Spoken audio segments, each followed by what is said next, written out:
Hi, everyone. I am excited to be here today. I'm going to be talking with you about 7 ways that you can create an empowered team culture. You see, I think that empowerment is needed now more than ever. Right now, we're going through a challenging period in our society, in many companies, in many businesses and industries around the world. There are companies that are struggling, there are companies that are letting people go, there are companies that are laying people off, there are people who are miserable in their careers as well, who are looking for something else, who are craving a different culture that makes them feel empowered, makes them feel appreciated. And I think it all comes down to leadership.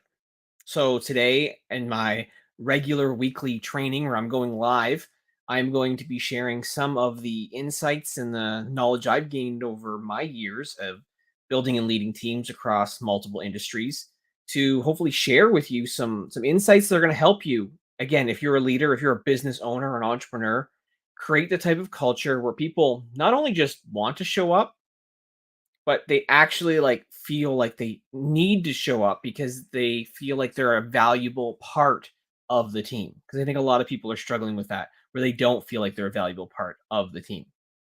So I'm going to share my screen here and we're going to dive deep into this here and get into, again, 7 ways that you can really create an empowered culture that's ultimately going to help shift your mindset and hopefully make you more productive as a leader and get the culture that you're ultimately looking for. So today I'm going to be covering a few different things. I'm going to be covering a little bit of discussion on what empowerment truly is, why empowerment is really needed now more than ever, and again, those 7 ways that you can create an empowered team culture. If you've ever watched one of my lives, whether it's been live or whether it's been an actual replay, you know I try and make these really quick because I'm a big believer in having bite-sized content. I don't think this should go on for hours at end.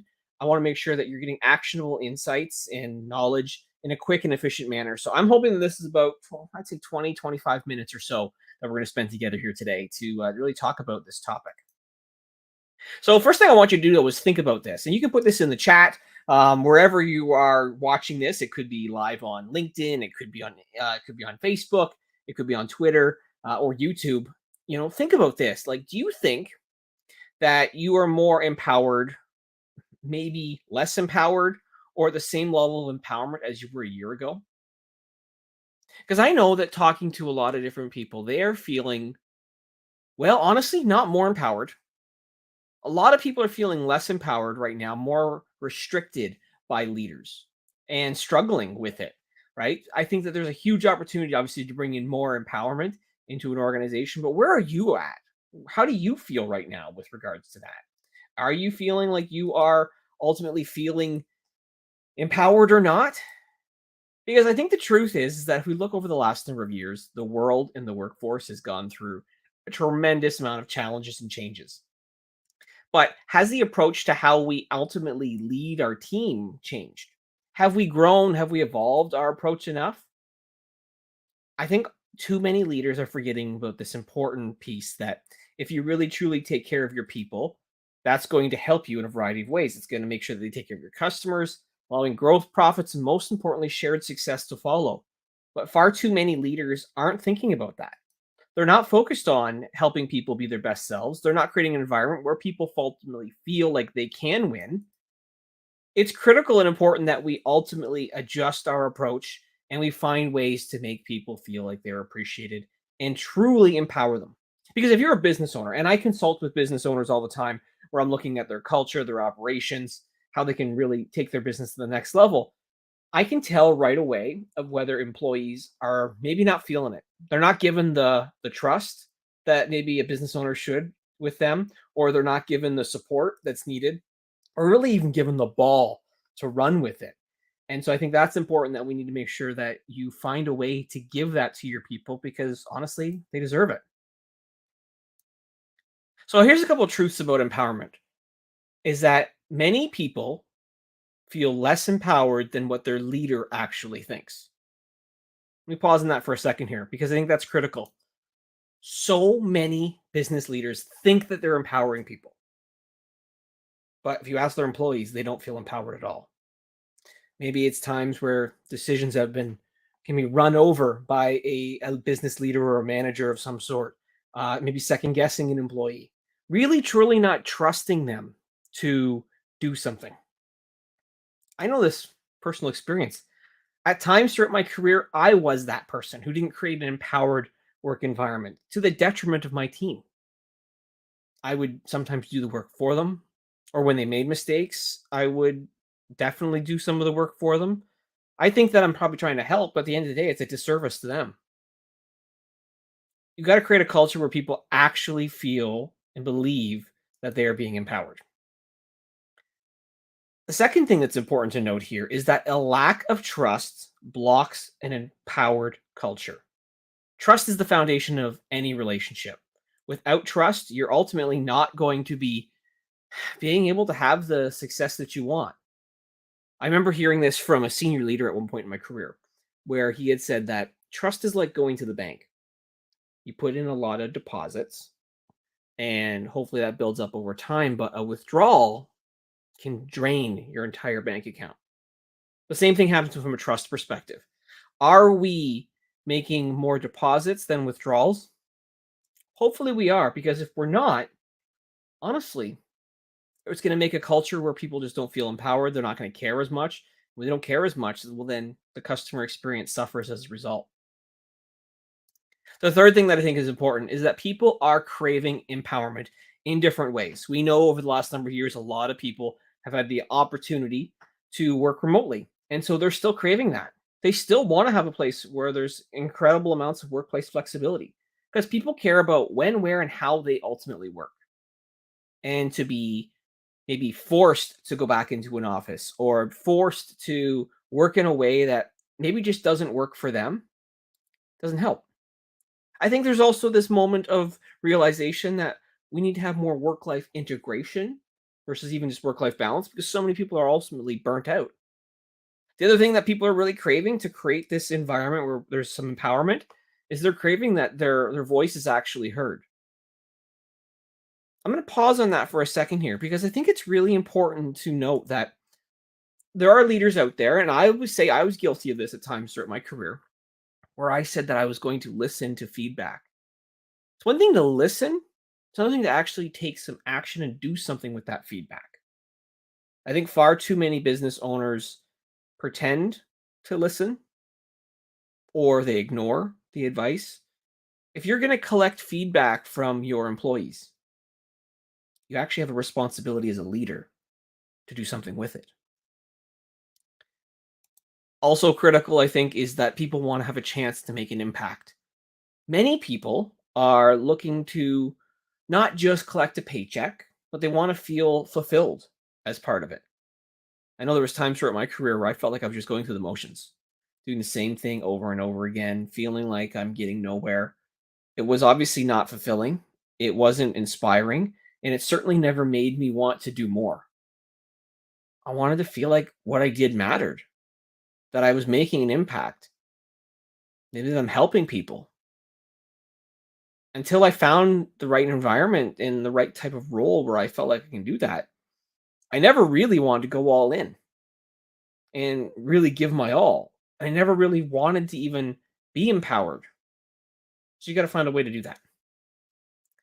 I think the other way that people are ultimately craving what I call empowerment and the form that they're looking for is they want to work in a place where they're better armed to have the right tools, technology that ultimately supports them.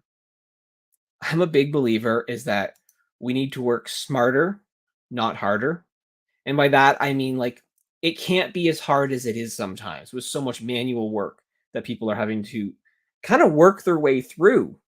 It is painful when that happens. And nobody wants to do that.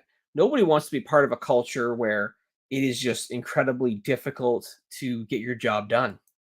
But I think a lot of people and a lot of leaders neglect to use technology that is available, that's within reach.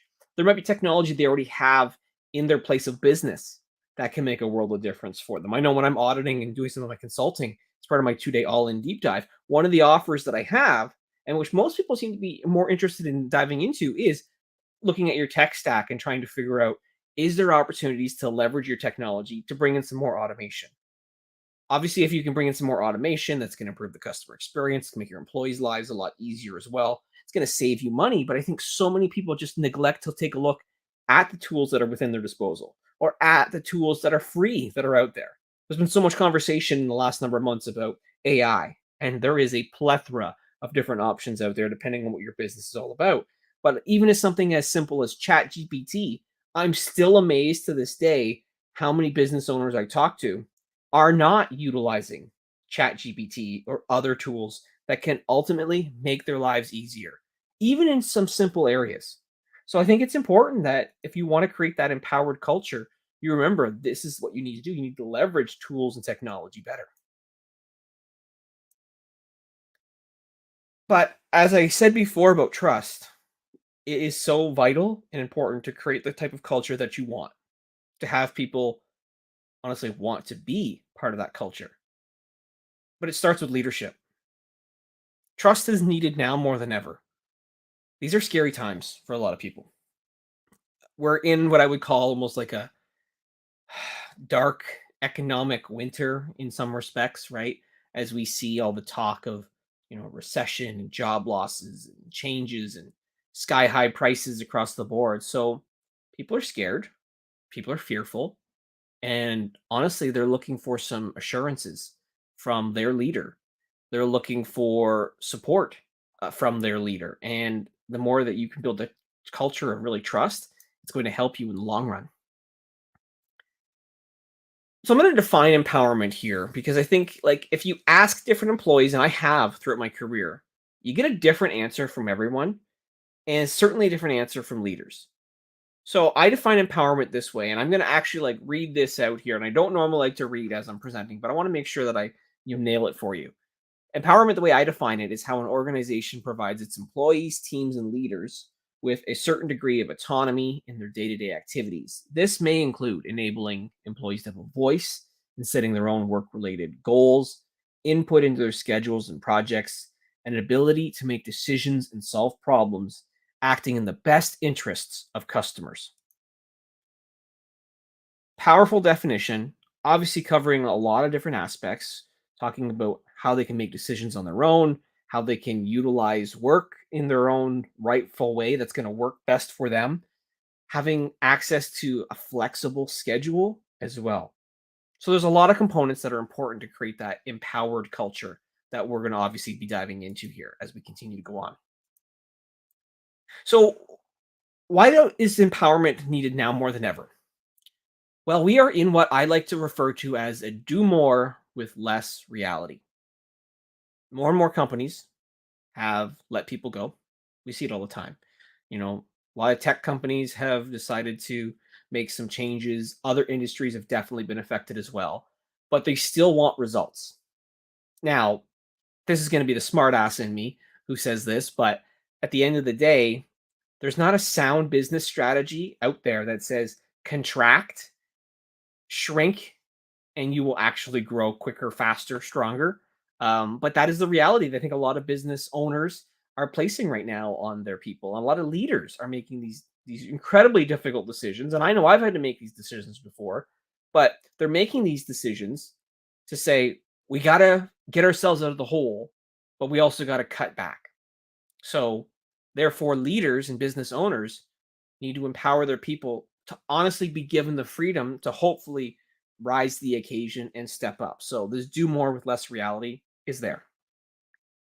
We also have to find ways to eliminate wasted effort. There is a ton of waste that goes on. Like I'm a bit of a guy who, has a little bit of a background in some continuous improvements and some activities, and I've done some training and presentations on it before in the past. There are many different forms of waste that exist.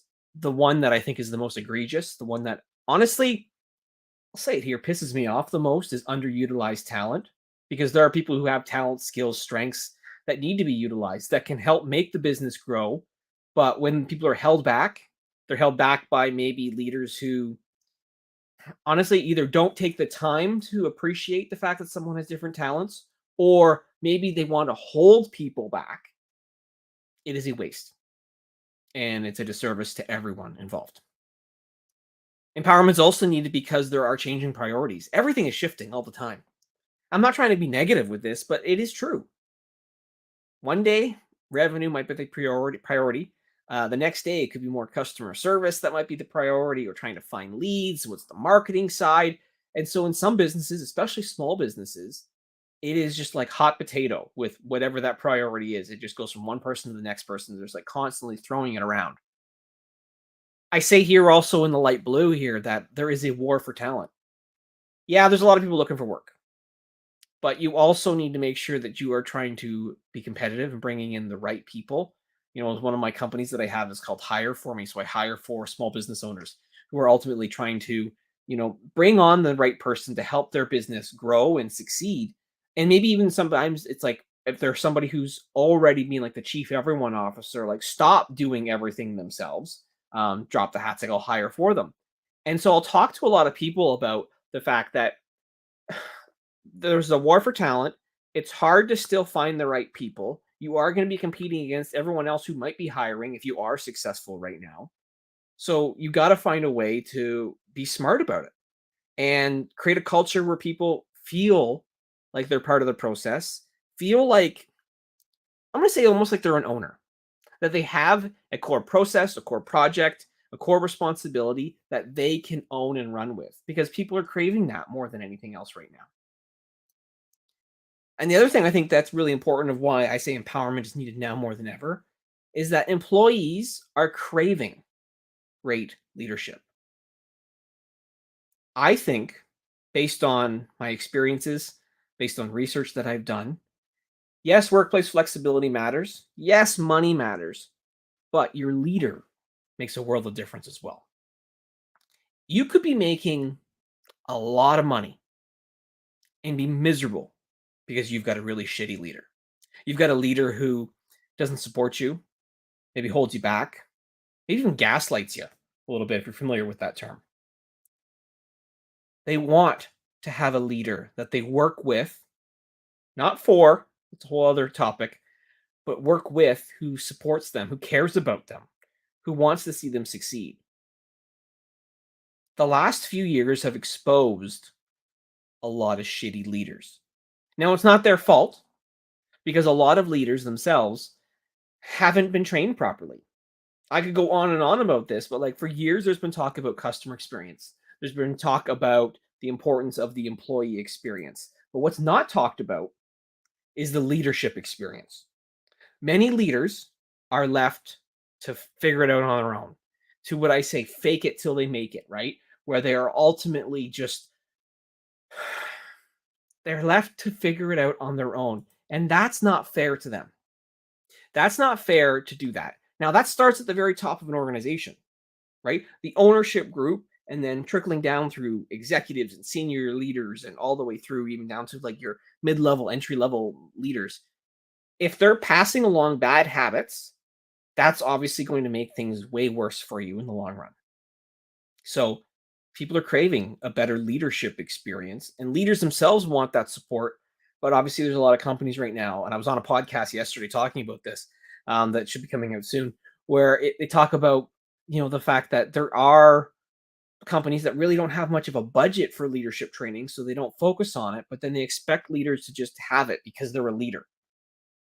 It's not how it works. I've been building and leading teams for over 20 years. I've hired, led, and promoted over 500 people throughout my career across a bunch of industries. I certainly do not have it all figured out. You learn from experiences and time and making mistakes along the way. But at the end of the day, being a leader is hard. It's not for everyone. So going back to it here with the slide, because I went on a little bit of a rant there. I'm going to talk through 7 ways that you can create a more empowered team culture. There are always new ways that you can be game changing to ultimately make people feel empowered. But we have to think differently about our approach and how we operate. So the first one that I think is important here is that we got to engage employees on opportunities to evolve processes, and I would even say tools and technology as well.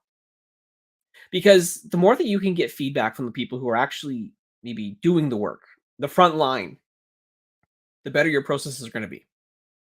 The better they're going to be because they actually know what's going on. There was a time in my career where I'm CEO of an organization. We had to make some cutbacks. I had to get a little bit more involved in the day to day, and it gave me a better appreciation for the work that the frontline team did go through. because I didn't realize they were doing such work, and some of the work itself being manual in nature. And I was disappointed in myself that I didn't know it because, again, I was so many levels above. But as I started to get deeper and deeper into the weeds, I realized, oh man, like if I would have just maybe asked for some more feedback and opinions, I could have made their lives even easier by trying to give them opportunities to fix some of these processes. Because I'll admit this, like I am an ideas machine. I'll come up with lots of ideas and to push forward to help businesses grow. But then I do that without realizing what goes into actually making it work. And I think a lot of business owners and entrepreneurs are like that.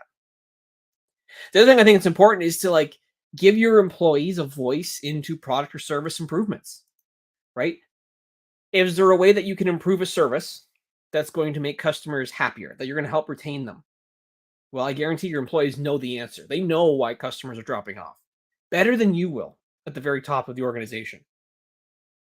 I said this earlier as well. When you can create a culture where there is some flexibility with the workplace, allowing people to work when, where, and how they want, that makes a world of difference. Here's the thing I'll say about this is that every single one of us has got different energy cycles, right? We all operate at different times of the day in our peak state. Some people are early risers, some people are night hawks, some people like the traditional 9 to 5 workday. Some people need a bit of a break in between where you can work for a couple hours and stop. Some people prefer working remotely, some people in person, and others love hybrid. So there are different options. The only way to know what option works best for people are for leaders to have conversations with their employees to figure out what actually works for them. Trying to force everyone to be all together in person might not make sense for a lot of people. Some of us have been spoiled now for years in some ways, and maybe the word spoiled is a little too hardcore. We've been spoiled with the idea of working remotely. I myself can't imagine a world where I would go every single day and work in an office again. Because I think back to days that I did do that, I didn't get as much done. I felt even more burnt out than ever because I'd be interrupted throughout the course of the day, whether it's being as a contributor, being a leader, and then I'd have to do more work at home on the weekends, those urgent requests that would come through. I worked more being in an office, but working from home, I could get more done in less time. I could have better balance. And ultimately, that's what a lot of people are wanting right now. They want that balance. That's what matters. Another thing that it's important to really focus on is to recognize that expectations are everything. And I say this from the perspective of what you think about your employees as a leader is going to come true. If you say that, I'll just pick a random name here, and this is not meant to call anybody out. Um, Employee A, so Johnny here, is not a good employee. If you continually think that they're not a good employee, well, that's the expectation that Johnny is going to deliver for you because Johnny is only going to meet the expectations that you have set. But if you think that Johnny is the best employee you've ever had, he is the best person from a customer service perspective who gives his all, maybe can sell better than anyone. You know what? When you put that out there into the universe, you put that out there in front of him and you start to build up his confidence, he's going to meet those expectations more often than not. So expectations are everything when it comes to creating an empowered workforce. The more that you can believe in your people, the more that you can praise them publicly, that's going to make a world difference. And I'm going to come back to that praising in a second here. The other thing that's important is what I call everything is a pilot. You need to embrace this. Try new ideas as you're getting new ideas from your team. Try them, see if it works. If it doesn't work, tweak, change, adjust as need be. Because here's the thing: to survive and not just not just survive, actually, just to thrive in today's world, you're gonna have to be adaptable. And so, treating every new initiative, every new tactic that you try and do as a pilot, something that will maybe try for a season, try for a few weeks, maybe a couple of months, it's gonna make a world of difference. Give you an example. There was a time in my career, many, many, many, many years ago, where I paid everyone 40 hours a week to do a job, but we only scheduled for 30 hours. I wanted to test what would happen if we literally just cut back the hours that were scheduled. And it was remarkable. Because before I used to think that the way to motivate people, and this is where a lot of leaders do this, is that I'll just feed them. Hey, it's a pizza lunch Friday. But I switched it up to give people really flexible schedules, 10 hours less per week that I would schedule for them. And what happened? So customer service went through the roof. Our revenue doubled. Our profitability tripled. It was unreal. This was back in the rental car business, just to give you some context there. And if you want to learn more about that and you want to talk about rental car stories and days, I can talk to you about that anytime. Just connect with me or whatever. But at the end of the day, it really clicked for me that the more flexible I could create the culture, the more I could, make tweaks and adjustments, the better it is for everyone. But I positioned it as a pilot.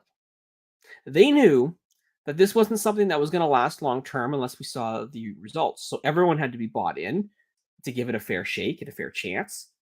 But I think that's what you got to do as you roll out new initiatives. Now, mine might be a little bit crazier, and obviously, I did that without the blessing of any head office as well.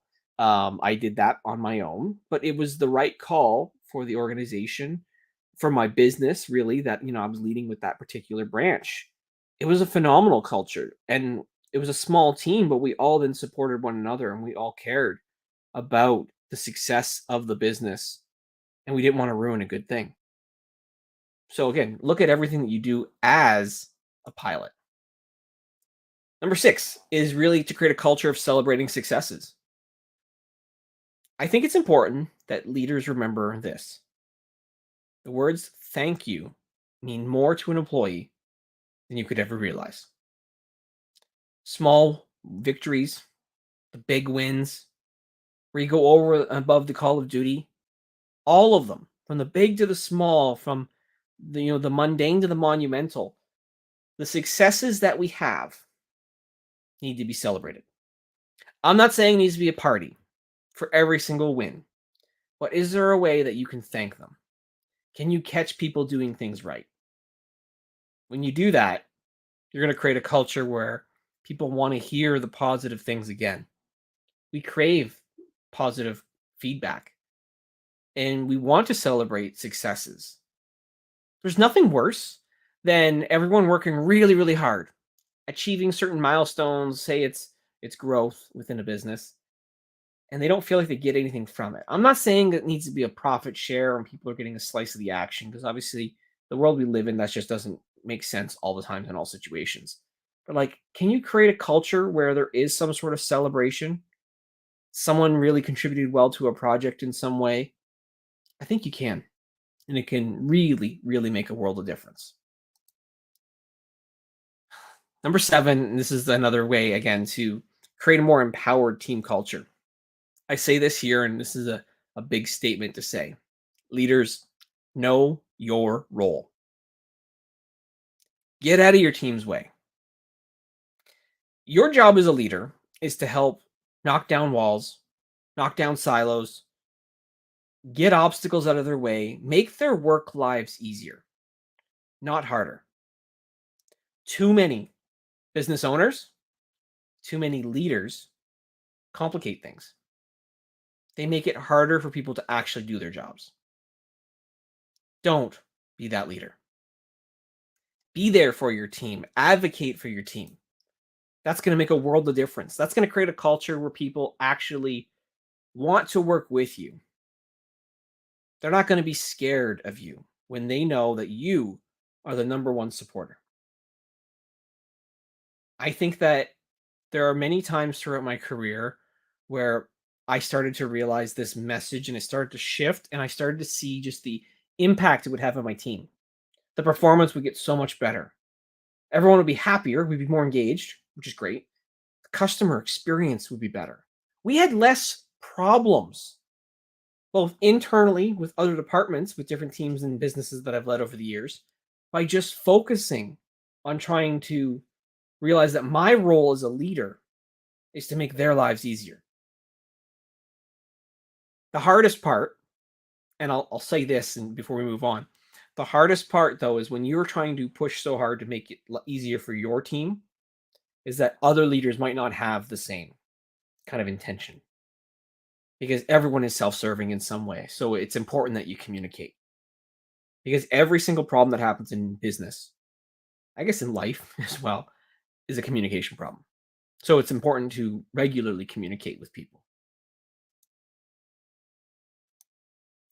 So I think putting it all together, it's critical that you look at trying to come up with the right strategy, the roadmap, and ultimately be someone who's more people first. Obviously, trying to figure out what are some of the best in class tools that might be able to help support you on this journey as you're trying to create a more empowered culture. You can understand that by actually getting your team involved, obviously, in the process. That's going to help you ultimately grow an empowered team. So then you, as a leader, maybe as a business owner, don't have to work as hard. You don't want to be working hard all the time. I think that's not the way you want to ultimately run your business. So if you're looking for help and support, and if you're looking for assistance, there's a couple different ways that I'm here to help and offer support. You've got my websites that you see on the screen here. So chrishanna.ca gives you a nice overview of everything that I do. As I have indicated, I do call myself the all-in solopreneur. And so I'm really focused on trying to go all in. It's my mission to go all in to create a bunch of one-person businesses for myself that helps other entrepreneurs bet on themselves, grow their business, and scale. So you learn more at chrishanna.ca. A couple of the companies that I have that do that, Evolving Management, is focused on consulting. So I offer what's called a 2-day all-in deep dive, where I'm really trying to go all in with business owners to help them. I'm auditing their business over 2 days. They get to choose a couple different focus areas for themselves to figure out where do I want to spend my time and attention for them to make their lives easier, giving them recommendations for improvement. So they can either choose looking at their customer experience, maybe looking at their employee experience and their culture, looking at their hiring processes. Is there opportunities to tweak those so we find the right people and make sure we onboard them the right way? Looking at maybe how you create your own personal brand and content around some of this stuff as well to help grow your business, get some organic leads. And lastly, looking at AI and automation. Is there technology that can be tweaked and adjusted that's ultimately going to help you grow and scale your business?